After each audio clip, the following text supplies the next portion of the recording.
July August গণহত্যায় Sheikh Hasina সহ জড়িতদের call record হাতে পেয়েছে প্রসিকিউশন। মিলেছে গুমের গুরুত্বপূর্ণ তথ্য প্রমাণ। টিউলিপের পর সামনে আসছে শায়ান এফ রহমানের দুর্নীতির চালচিত্র। ব্রিটিশ রাজার দাতব্য সংস্থায় দান 2.5 লাখ পাউন্ড। স্বৈরাচার সরকারি নির্যাতনে সাইদের বিরুদ্ধে মিথ্যা সাক্ষ্য দেন সুখরঞ্জন। দেশ টিভির কাছে স্বীকার, ভারতে বন্দী ছিলেন 6 বছর। তারা বলতেছে তুমি জাগর নাম বলো, ঠিক আছে, তুমি সাইদির নাম বলো। আমি বললাম না, আমি যারা দেখি নাই শুনি নাই, সাইদি সাহেব সে কখনো আমার ভাই মারানো, সে কোথাও সে জড়িত নাই। জগন্নাথ বিশ্ববিদ্যালয় শিক্ষার্থীদের কমপ্লিট শাটডাউন। সেনাবাহিনীর কাছে দ্বিতীয় ক্যাম্পাসের কাজ হস্তান্তরের দাবি। আজ যাতে কোনো ধরনের মূলা ঝুলানোর মতো কর্মকাণ্ড না হয়ে খুব দ্রুত আমাদের সিদ্ধান্ত বাস্তবায়ন হয়, এই জন্যই আমাদের আজকের এই কর্মসূচি। যেন আমাদের দ্বিতীয় ক্যাম্পাসের কাজ অতি সত্বর সেনাবাহিনীর কাছে হস্তান্তর করা হয়, যেন আমরা তাড়াতাড়ি আমাদের ক্যাম্পাসটা দেখতে পারি। এবং লস অ্যাঞ্জেলেসের দাবানলে এবার দমকা হাওয়ার উস্কানি, আতঙ্কিত স্থানীয়রা। পূর্ণ প্রস্তুতি কর্তৃপক্ষের মৃতের সংখ্যা বেড়ে 24।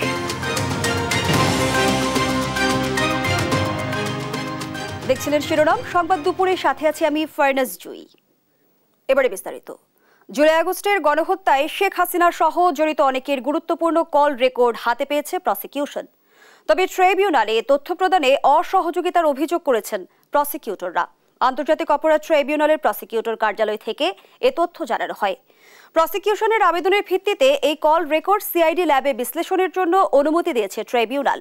চিফ প্রসিকিউটর জানান, গণহত্যার আলামত গায়েব করতে সব ধরনের চেষ্টা করা হয়েছে এবং 5 আগস্টের পরও আলামত সংগ্রহে অসহযোগিতা করছে এনটিএমসি। আমরা আইনের ব্যাপারটা ব্যাখ্যা করলাম যে আইনে আসলে রিপোর্টিং এর কোন কোন বিষয় করতে হবে বা আমাদের প্রসিডিংসটা কি ধরনের ফুটেজ, বিভিন্ন মোবাইলে ধারণকৃত ভিডিও, বিভিন্ন জায়গার কল রেকর্ড, মেসেজ, বিভিন্ন সংস্থার কাছ থেকে, বিভিন্ন ব্যক্তির কাছ থেকে, বিভিন্ন সোর্স থেকে, সংবাদ মাধ্যম থেকে এগুলো আমরা পেয়েছি, এগুলো কালেকশন করেছি। এই যে কম্পাইলেশনের পরে আমরা এখান থেকে বেছে বেছে সেই ভয়েসগুলো, সেই ভিডিও ফুটেজগুলো, সেই দৃশ্যগুলো, সেই মেসেজগুলো, এগুলোকে ডিজিটালি ফরেনসিক করার জন্য সিআইডির কাছে পাঠানোর ব্যাপারে সিআইডিকে এটার ফরেনসিক রিপোর্ট দেওয়ার জন্য একটা নির্দেশনা চেয়ে একটা পিটিশন মুভ করেছিলাম। টিউলিপের পর সামনে আসছে সালমান এফ রহমানের পুত্র শায়ান এফ রহমানের কুকীর্তি। ডেইলি মেইলের প্রতিবেদনের তথ্য বলছে, যুক্তরাজ্যের রাজা তৃতীয় চার্লসের হাত ধরে গড়ে ওঠা একটি দাতব্য সংস্থায় 2.5 লাখ পাউন্ড দান করেছিলেন তিনি। দাতব্য সংস্থার উপদেষ্টা পরিষদের চেয়ারম্যানও তিনি। আরো জানাচ্ছেন আফরিন মৌ। যুক্তরাজ্যের সিটি মিনিস্টার এবং শেখ হাসিনার বোনের মেয়ে টিউলিপ সিদ্দিকের দুর্নীতির নানা খবরের মধ্যে এবার আলোচনায় সালমান এফ রহমানের ছেলে শায়ান এফ রহমান। যুক্তরাজ্যের রাজা তৃতীয় চার্লসের হাত ধরে গড়ে ওঠা একটি দাতব্য সংস্থার উপদেষ্টা পরিষদের চেয়ারম্যান তিনি। দারিদ্র্য বিমোচনে কাজ করার লক্ষ্যে 2007 সালে ব্রিটিশ এশিয়ান ট্রাস্ট নামে ওই দাতব্য সংস্থা গড়ে তুলেছিলেন তৎকালীন তৃতীয় চার্লস। 2018 সালে এই সংস্থা বাংলাদেশে তাদের কার্যক্রম শুরু করে। ডেইলি মেইলের প্রতিবেদনের তথ্য বলছে, সে বছর লন্ডনের বাকিংহাম প্যালেসে এক নৈশভোজের অনুষ্ঠানে সবার সামনে শায়ান রহমানের প্রশংসা করেছিলেন চার্লস। প্রতিবেদনের তথ্য বলছে, বাংলাদেশের ব্যাক্সিমকো গ্রুপের প্রধান নির্বাহী কর্মকর্তা শায়ান এফ রহমান ওই দাতব্য সংস্থায় 2,50,000 পাউন্ড অনুদান দিয়েছিলেন। সূত্র বলছে, চার্লসের দাতব্য সংস্থায় শায়ান এফ রহমানের দেয়া অর্থ ভালো মনে করে নেওয়া হয়েছিল এবং সেগুলো এশিয়ার বিভিন্ন প্রকল্পে খরচ করা হয়। বাংলাদেশে মানি লন্ডারিং নিয়ে আলোচনায় দ্য সানডে টাইমসের সাথে সাম্প্রতিক এক সাক্ষাৎকারে প্রধান উপদেষ্টা ডক্টর মোহাম্মদ ইউনুসও শায়ানের অনুদানের বিষয়টি তুলে ধরেন। এ খবর ছড়িয়ে পড়ার পর এ নিয়ে মুখ খুলেছেন ব্রিটিশ এশিয়ান ট্রাস্টের একজন মুখপাত্র। তিনি বলেন, শায়ানের বিরুদ্ধে অভিযোগগুলো সম্পর্কে তারা অবগত আছেন এবং নজর রাখছেন। লন্ডনের শায়ান এফ রহমানের এসব কর্মকাণ্ড বেরিয়ে এসেছে দেশটির অর্থ মন্ত্রণালয়ের অর্থনীতিবিদ মিস্টার টিউলিপ সিদ্দিকের ব্যবহৃত সম্পত্তির অনুসন্ধান করতে গিয়ে। যুক্তরাজ্য ভিত্তিক ডেইলি মেইলের এক প্রতিবেদনে বলা হয়, শেখ রেহানা লন্ডনে $13 লাখ মূল্যের শায়ানের বাড়িতে বিনা ভাড়ায় থাকতেন।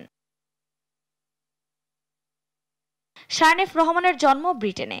তিনি ব্রিটিশ নাগরিক এবং একজন সফল আন্তর্জাতিক ব্যবসায়ী। সেই সঙ্গে ব্যাক্সিমকো গ্রুপের প্রধান নির্বাহী কর্মকর্তা ও সিইও ছিলেন তিনি। আফরিন মৌ, নিউজ ডেস্ক, দেশ টিভি।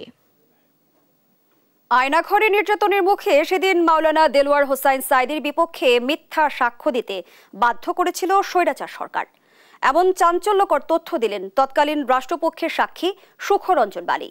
মিথ্যা সাক্ষ্য না দেয়ায় তুলে দেওয়া হয় বিএসএফ এর হাতে। ভারতের কারাগারে আটকে রাখা হয় 6 বছর। দেশ টিভিকে দেয়া সাক্ষাৎকারে সুখরঞ্জন বালী জানান, মাওলানা দেলোয়ার হোসেন সাঈদী ছিলেন নিরপরাধ। জালিস মাহমুদের সহায়তায় সাবরিনা মজুমদারের রিপোর্ট। সুখরঞ্জন বালী স্বৈরাচার আমলে মানবতা বিরোধী বিচার নামক প্রহসনের একজন বানোয়াট সাক্ষী। 2012 সালের 5 নভেম্বর সকালে মানবতা বিরোধী অপরাধে অভিযুক্ত মাওলানা দেলোয়ার হোসাইন সাঈদীর পক্ষে সাক্ষ্য দিতে আন্তর্জাতিক অপরাধ ট্রাইব্যুনালে গিয়েছিলেন তিনি। সে সময় ট্রাইব্যুনাল গেটের সামনে তার গাড়ি আটকে টেনে হিচড়ে অন্য একটি গাড়িতে তুলে নিয়ে যাওয়া হয় তাকে। বাদিয়ে কেস করছে মাহবুব আলম আর মানিক, এইটা আমার ওই রাজলক্ষ্মী স্কুলে বসে আমাকে রকম মার দিয়েছে। তারা বলতেছে তুমি জাগো নাম বলো, ঠিক আছে, তুমি সাঈদীর নাম বলো। আমি বললাম না, আমি যারা দেখি নাই শুনি নাই, সাঈদী সাহেব সে কখনো আমার ভাই মারানো সে কোথাও সে জড়িত নাই। সুখরঞ্জন বালী 1971 সালের মহান মুক্তিযুদ্ধে পিরোজপুরের ইন্দুরকানী উপজেলার উমেদপুরের শহীদ বিশাব আলীর ভাই। তাকে আটকে রেখে সে হত্যার ঘটনায় সাঈদীর বিরুদ্ধে সাক্ষ্য দিতে প্রলোভন দেখানো হয়। টাকার প্রলোভনেও রাজি না হওয়ায় করা হয় নির্যাতন, দেয়া হয় বৈদ্যুতিক শকও। সেসব নির্যাতনের বর্ণনা উঠে আসে সুখরঞ্জন বালীর মুখে। সীমিত খাওয়ান দিত, আর ওই ভিতরে বাথরুম যেখানে আর এর পাশেই আর কি রাখার থাকার কায়দা, ওই সীমিত জায়গার ভিতরে মানে একাতারে দুই দিকে এই দু জায়গায় থাকতাম, বসতে বসতে দুইটা পার গিলা ঘা হয়ে গেছে। আর ওইখান দিয়ে ধরেন সবসময় যেন ঠান্ডা, মানে ঠান্ডাই পাইছি, গরম পাইনি। আমি খুব এর ভিতরে খুব অসুস্থ অবতারেই আমি ছিলাম। আর এর ভিতরে আমাকে ওইরকম নিয়ে কারণ সর দিত এই সাদা পোশাকধারীরা। এই দীর্ঘ 15 মিনিট, কোনোদিন 20 মিনিট, 2 দিন 3 দিন অন্তর অন্তর নিয়ে আমাকে ওইভাবে কারণ সর দিত।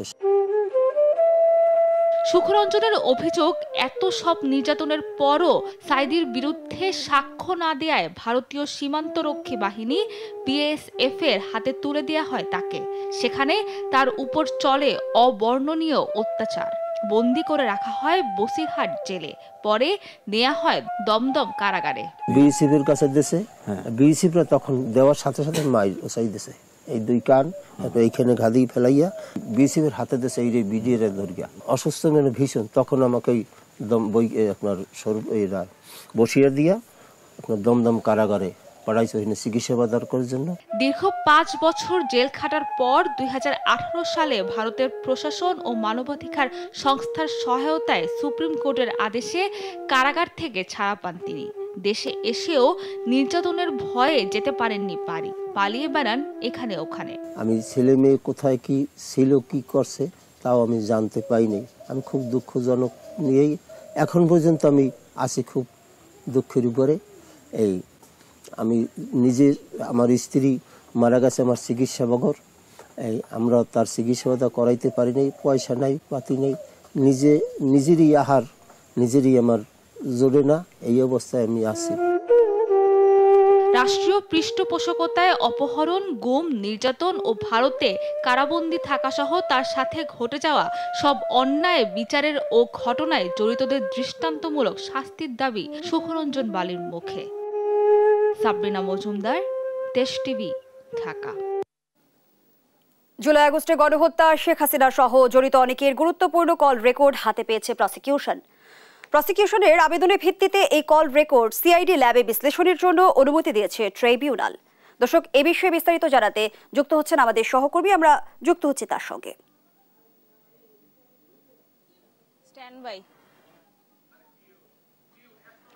জুই, আপনি যেমনটি জানেন যে আন্তর্জাতিক অপরাধ ট্রাইব্যুনালে জুলাই আগস্টে যে নির্মমভাবে গণহত্যা হয়েছিল সেটি আসলে বিচার করা হচ্ছে, এবং সেই প্রেক্ষিতে আজকে হচ্ছে যাত্রাবাড়ী এবং হচ্ছে যাত্রাবাড়ী এবং হচ্ছে আপনার এছাড়াও 2টি আবেদন পেশ করা হয়েছে এবং সেই আবেদনের শুনানিতে প্রসিকিউটর যিনি ছিলেন সেটি তানভীর হাসান জোহা এবং BM সুলতান মাহমুদ শুনানিতে কথা বলেছেন এবং সে এই আবেদন যখন শুনানি শুরু করেছেন শুনানির প্রেক্ষিতে কথা উঠে এসেছে যে শেখ হাসিনা সহ বিভিন্ন যে আওয়ামী লীগের নেতাকর্মী আছে বা বিভিন্ন গুরুত্বপূর্ণ ব্যক্তিরা যারা আছেন তাদের বিভিন্ন ডিজিটাল এভিডেন্স এবং বিভিন্ন কল রেকর্ড এবং ফুটেজ তাদের হাতে প্রসিকিউশনের হাতে পেয়েছে এবং সেটিকে ফরেনসিক ল্যাবে বিশ্লেষণের জন্য সিআইডির যে ল্যাব আছে সেটিতে নির্দেশনা চেয়েছিলেন যে সেটিতে আইডেন্টিফাই করা যাবে কিনা এবং সেটির জন্য প্রসিকিউশন আবেদনের পর ট্রাইব্যুনাল নির্দেশ দিয়েছেন যে এটির বিশ্লেষণ করা যাবে। এর প্রেক্ষিতে এরপরে যখন আমরা প্রসিকিউটরদের সাথে কথা বলি তখন তারা বলেছেন যে শুনানিতে এটিও তারা বলেছেন যে এনটিএমসির যে সংস্থা আছে তারা বিভিন্ন অসহযোগিতা করছে 5ই আগস্টে যে আলামত সংগ্রহের পর, কিন্তু তার তৎক্ষণাৎ একটু পরই আমাদেরকে চিফ প্রসিকিউটর যিনি আছেন তিনি বলেছেন যে এই আবেদনের যে শুনানি হয়েছে শুনানির পর যার বক্তব্য দিয়েছেন প্রসিকিউটর তাদের বক্তব্যের মধ্যে একটু সংশ্লিষ্ট আছে এবং সেটার পরে চিফ প্রসিকিউটর আমাদের সাথে কথা বলে এবং চিফ প্রসিকিউটর বলেছেন যে শুধুমাত্র কল রেকর্ডই নয়, যে ধরনের ডিজিটাল এভিডেন্স আছে এবং যে ধরনের শেখ হাসিনা এবং তার ব্যক্তিবর্গকে নিয়ে যে এভিডেন্স ফুটেজ এবং যা যা আছে সেটিতে তারা কাজ করছেন এবং তারা নিরাপত্তার স্বার্থে অর্থাৎ আলামত যারা পেয়েছে সেই আলামতগুলো যাতে নষ্ট না হয়ে যায় সেটির প্রেক্ষিতে তারা বিভিন্ন ইনফরমেশন আমাদেরকে জানাতে পারছেন না এবং এটি বলেছেন যে শুধু এনটিএমসির সহযোগিতা বা অসহযোগিতার কথা নয়, বিভিন্ন সংস্থার সহযোগিতা তাদের চলমান আছে। তো এই পর্যন্ত আরেকটি যিনি জানিয়ে দিতে চাই যে আবু সাইদ, রংপুরে যে শিক্ষার্থী আবু সাইদ, তিনি যেদিন মারা গিয়েছিলেন তার পরিবার আজকে এসেছেন আন্তর্জাতিক অপরাধ ট্রাইব্যুনালে এবং তারা শেখ হাসিনা সহ 25 জনের বিরুদ্ধে আন্তর্জাতিক অপরাধ ট্রাইব্যুনালে অভিযোগ দায়ের করেছেন। তো এরপরে যখন আমরা কথা বলবো আবু সাইদের পরিবারের সাথে তখন আমরা সেটি জানাতে পারবো। তো এই ছিল সর্বশেষ খবর আন্তর্জাতিক অপরাধ ট্রাইব্যুনাল থেকে। জুই, ধন্যবাদ জানাচ্ছি আপনাকে। দর্শক, আন্তর্জাতিক অপরাধ ট্রাইব্যুনাল থেকে জানাচ্ছিলেন সহকর্মী সাবরিনা মজুমদার। বিগত সরকারের আমলে জবাবদিহি ছিল না, শেখ হাসিনার চাওয়া বাস্তবায়নের জন্যই প্রশাসন, বিচার বিভাগ ও রাষ্ট্রীয় প্রতিষ্ঠানগুলো তৈরি করেছিল বলে মন্তব্য করেছেন বিএনপির সিনিয়র যুগ্ম মহাসচিব রুহুল কবির রিজভী। সোমবার সকালে রাজধানীর নয়াপল্টনে বিএনপি চেয়ারপারসনের সুস্থতায় জাতীয়তাবাদী রিকশা, ভ্যান, অটোচালক দল আয়োজিত দোয়া মাহফিলে দলের সিনিয়র যুগ্ম মহাসচিব রুহুল কবির রিজভী একথা বলেন। তিনি আরও বলেন, ফ্যাসিবাদ নির্মমতা দিয়ে ভারতের সেবা দাস হিসেবে কাজ করেছে শেখ হাসিনা। নিজ দেশের স্বাধীনতার সার্বভৌমত্বকে দুর্বল করেছে শেখ হাসিনা। রিজভী আরও বলেন, ক্ষমতায় গেলে জুলাই আগস্টে ক্ষতিগ্রস্তদের যোগ্যতা অনুযায়ী চাকরির ব্যবস্থা করবে বিএনপি।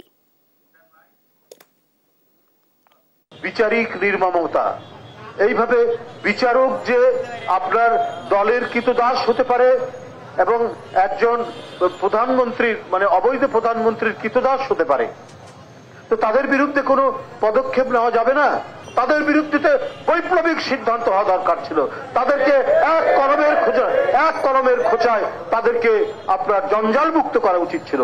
সেটা না করার কারণে আজকে আমরা নানাভাবে ওই দোষরদের নানা উপদ্রব দেখছি। 3 দাবিতে ক্যাম্পাসে কমপ্লিট শাটডাউন ঘোষণা করেছে জগন্নাথ বিশ্ববিদ্যালয়ের শিক্ষার্থীরা।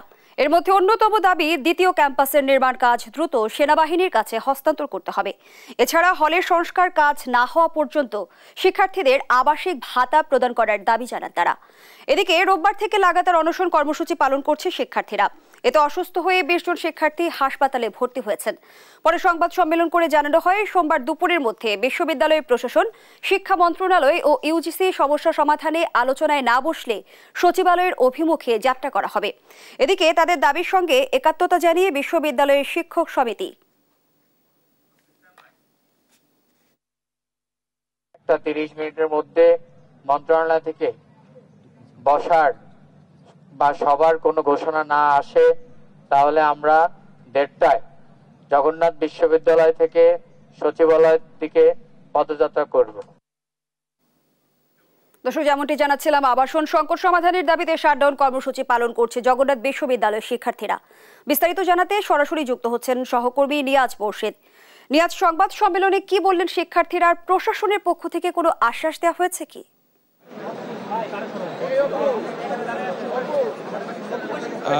ধন্যবাদ। হ্যাঁ, প্রশাসনের পক্ষ থেকে কিছুক্ষণ আগে একটা আশ্বাস দেওয়া হয়েছে। আগামী বুধবার আন্তঃ মন্ত্রণালয়ের যে মিটিং আছে সেই মিটিংয়ে আসলে আপনার প্রতিরক্ষা মন্ত্রণালয়, ইউজিসি এবং আপনার বিশ্ববিদ্যালয় প্রশাসন একটা মিটিংয়ে বসবেন, এ ধরনের আলোচনা হয়েছে। এবং সেই মিটিংয়ে বসে শিক্ষার্থীদের যে দাবি যে দ্বিতীয় ক্যাম্পাস সেনাবাহিনীর হাতে দেওয়ার জন্য এবং নির্মাণ কাজ, এবং সেই সাথে আপনার বাণী হল এবং আপনার হাবিবুর রহমান হল এর সংস্কার কাজে আসলে আপনার দ্রুত সংস্কার করা, এবং আপনার সেই সাথে আপনার যে 70% আবাসন সমস্যা শেষ না হওয়া পর্যন্ত 70% শিক্ষার্থীদের আবাসন ভাতা প্রদান করার যে দাবি, 3 দফা দাবি যে গণ অনশন কর্মসূচি পালন করছে জগন্নাথ বিশ্ববিদ্যালয়ের শিক্ষার্থীরা, তাদেরকে এই গণ অনশন শেষ করে যেন যেন আগামী বুধবার মধ্যে অপেক্ষা করে এমন একটা আশ্বাস দিয়েছেন বিশ্ববিদ্যালয় প্রশাসনের পক্ষ থেকে। কিছুক্ষণ আগে বিশ্ববিদ্যালয়ের যে ভিসি রয়েছেন তিনি মন্ত্রণালয় মিটিং রয়েছেন এমন কথা বলে তার পক্ষ থেকে যে প্রতিনিধি রয়েছে ট্রেজারার, তিনি এসে এখানে কিন্তু আমাদেরকে সেটি জানিয়েছেন যেন এই আপনার শিক্ষার্থীরা যেন তাদের অনশন শেষ করে দেয় এবং আগামী বুধবার পর্যন্ত যেন অপেক্ষা করে এবং তাদের যে দাবি আছে সেই দাবি আসলে মেনে নেওয়া হয়।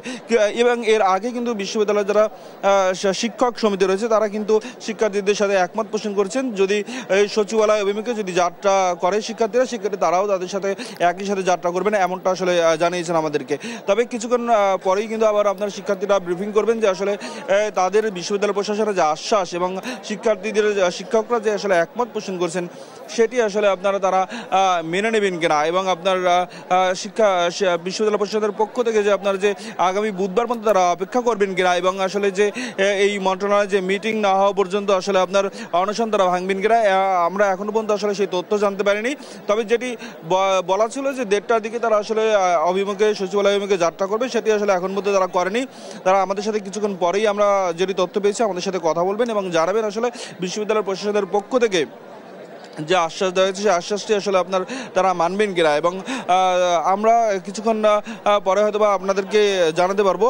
এবং আপনাকে আর একটু বলে রাখি যে 3 দফা দাবি, একটা হলো আপনার বিশ্ববিদ্যালয়ের যে দ্বিতীয় ক্যাম্পাস, এটি কিন্তু গেল 8 বছর যাবত আসলে আপনার এটির ঠিকাদারি কাজ আসলে নিয়েছিল ঠিকাদার কোম্পানি, কিন্তু ধীরগতির কারণে আপনার সেটি সম্পন্ন হয়নি। এবং এরপরে কিন্তু আপনার এই 5ই আগস্ট সরকার পতনের পরে এই ধীরগতি কেন হচ্ছে, এই কারণে তারা সেনাবাহিনীকে আসলে কাজটি দেওয়ার দাবি জানিয়েছেন। সেই সাথে হাবিবুর রহমান হল এবং বাণী ভবন যেটা রয়েছে, বাণী ভবন হল, সেটি আসলে নির্মাণ কাজের জন্য দ্রুত শেষ করা হয়, সেটি তারা দাবি জানিয়েছেন।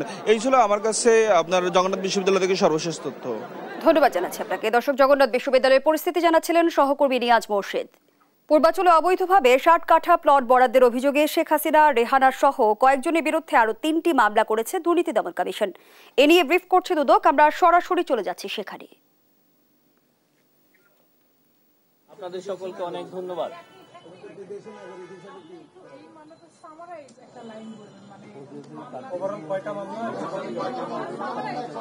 অনেক বড় তো সংক্ষেপে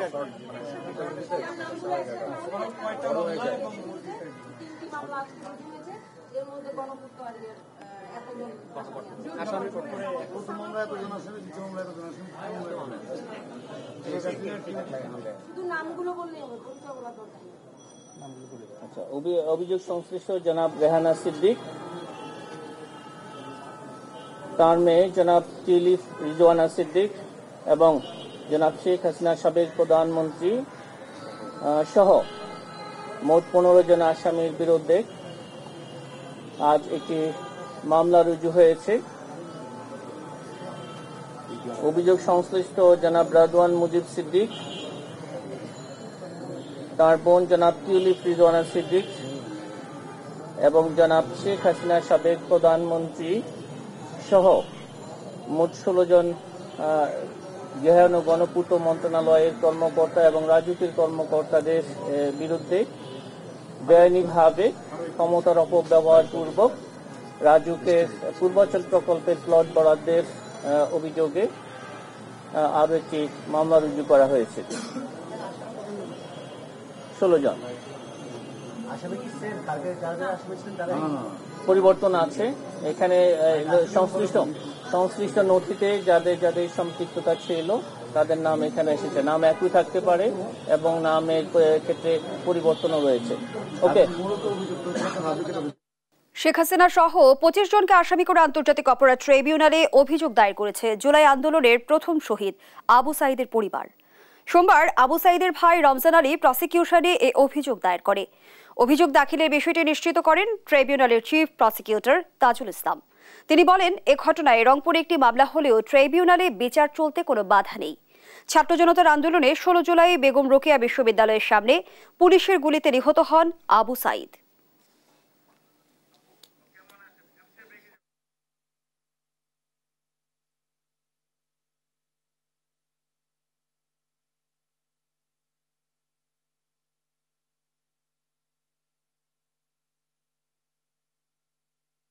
সনাতনী জাগরণ জোট নেতা চিন্ময় দাস ইস্যুতে চট্টগ্রাম আদালত প্রাঙ্গণে ভাঙচুর ও হামলার মামলায় 63 জন আইনজীবীর জামিন মঞ্জুর করেছেন আদালত। সোমবার দুপুরে আদালতে আত্মসমর্পণ করে জামিন আবেদন করলে অতিরিক্ত চিফ মেট্রোপলিটন ম্যাজিস্ট্রেট আদালত সরকার হাসান শাহরিয়ার শুনানি শেষে জামিন মঞ্জুর করেন। এর আগে সংঘর্ষের ঘটনায় নিহত আইনজীবী সাইফুল ইসলাম আলিফের ভাই জানে আলম আদালতে হামলা, ককটেল বিস্ফোরণ এবং গাড়ি ভাঙচুরের অভিযোগে 116 জনের বিরুদ্ধে কোতোয়ালি থানায় এই মামলা করেন। আসামিদের মধ্যে আজ জামিন পাওয়া আইনজীবীরাও ছিলেন। আইনজীবীদের আত্মসমর্পণ ঘিরে সকাল থেকেই আদালত প্রাঙ্গণে ব্যাপক পুলিশ বিজিবি মোতায়েন করা হয়। সবাই আত্মসমর্পণ করেছেন। সবাইকে বারের সভাপতি, সাধারণ সম্পাদক এবং সহ কোর্ট আমাদের সাবমিশন শুনে, সবার সাবমিশন শুনে 1000 টাকা বন্ডে পুলিশ রিপোর্ট পর্যন্ত জামিন দিয়েছেন। জামায়াতে ইসলামীর আমির ডাক্তার শফিকুর রহমানের সঙ্গে সৌজন্য সাক্ষাৎ করেছেন বাংলাদেশে নিযুক্ত ব্রাজিলের রাষ্ট্রদূত পাওলো ফার্নান্দো দিয়াস ফেরেস। সোমবার সকালে রাজধানীর মগবাজারে দলটির কেন্দ্রীয় কার্যালয়ে আসেন তিনি। এ সময় রাষ্ট্রদূতকে স্বাগত জানান জামায়াতে ইসলামীর assistant secretary general advocate Ehsanul Mahbub Zubair ও কেন্দ্রীয় প্রচার সম্পাদক মতিউর রহমান আকন্দ। উপস্থিত ছিলেন দলের নায়েবে আমির ডাক্তার মোহাম্মদ আবদুল্লাহ আবু তাহের, সহকারী সেক্রেটারি জেনারেল রফিকুল ইসলাম খান সহ অনেকে।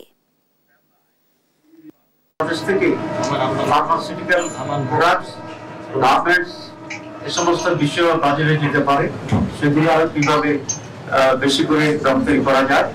অধিকন্তু ব্রাজিলের বড় কোনো ইনভেস্টমেন্ট বাংলাদেশে আমরা বলছি ফলটুতে এবং ফার্মাসিউটিক্যালসে যেগুলো তাদের দরকার, এখানে একটা অ্যাগ্রো বেসড ইন্ডাস্ট্রিতে তাদের যেন ইনভেস্ট করে বাংলাদেশে, আমরা সেই রিকোয়েস্ট